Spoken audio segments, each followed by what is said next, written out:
Bonjour tout le monde.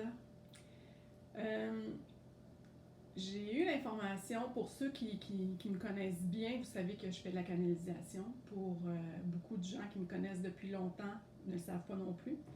Je ne suis pas toujours sortie du placard.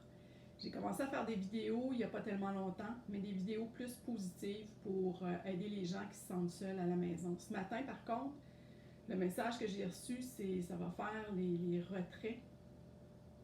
Et c'est aujourd'hui que ça se passe. J'ai eu un point de saturation, je dirais, de la peur.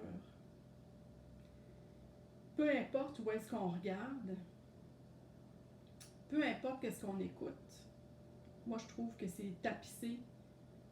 Le fond du message est toujours tapissé de peur. Qu'on regarde les médias avec le nombre de morts, qu'on regarde les gens qui font un travail acharné du côté de recherche pour prouver que le gouvernement veut nous contrôler. Je ne suis pas ici pour dire que c'est vrai, que c'est pas vrai. Je ne suis pas ici pour juger non plus. Je suis ici pour vous faire une invitation. Est-ce que c'est vrai, comme on entend, comme j'ai entendu sur certaines capsules, qu'on va nous obliger à avoir un vaccin, qu'on va nous obliger à le recevoir pour sortir de chez nous, pour pouvoir faire des courses, que dans ce vaccin-là, il va y avoir une micropuce qui va nous suivre partout. Qu'on regarde autant du côté dit connotation positive, parce que c'est des gens qui se disent très investis du côté de la lumière, autant que ces gens-là vont juger l'autre côté. Ça, c'est mon point de vue, mais bref. Moi, je ne suis pas là pour vous dire que c'est vrai, que c'est pas vrai, comme je disais tantôt. Je suis là pour vous faire une invitation. Et l'invitation que j'aimerais vous lancer aujourd'hui, c'est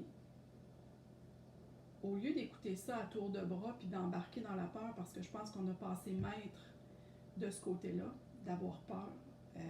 On n'a pas besoin de personne pour nous faire peur. On est majeur et vacciné. Donc,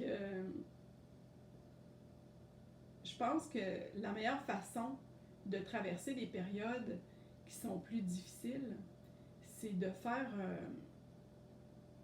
un confinement dans notre cœur, de s'asseoir à l'intérieur de notre cœur, puis d'y rester.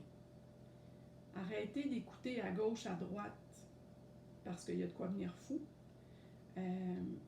Si on veut un monde meilleur, si on veut vivre dans une harmonie et une joie profonde, je pense que d'abord et avant tout, ça part à l'intérieur de chacune des personnes qu'on est. Ça part d'un choix qu'on doit faire, d'être dans notre cœur, puis d'y rester, peu importe qu'est-ce qui arrive. Le moment présent, naturellement, c'est la seule chose qu'on a, parce qu'hier n'est plus là, puis demain n'est pas encore arrivé. Donc, d'être dans le moment présent au maximum et d'être dans notre cœur pour être dans la gratitude de tout ce qu'on peut avoir et arrêter de vouloir ce qu'on n'a pas, mais d'apprécier ce qu'on a. Puis de vibrer l'amour. Je pense que c'est la seule et unique façon qu'on va pouvoir traverser facilement ou plus facilement des périodes qui sont plus difficiles. On ne peut pas se rencontrer, on ne peut pas se voir, mais on peut être dans notre cœur en pensant à ceux qu'on aime. On peut leur envoyer de l'amour au lieu de se faire peur mutuellement. Alors, je vous invite à partager cette capsule-là si vous trouvez que ça a du sens, si vous aimez le message. Mais pour moi, en tout cas, je trouve que c'est l'unique et seule façon de traverser des périodes difficiles avec plus de sagesse. Alors, bonne journée, bonne fin de semaine. À bientôt.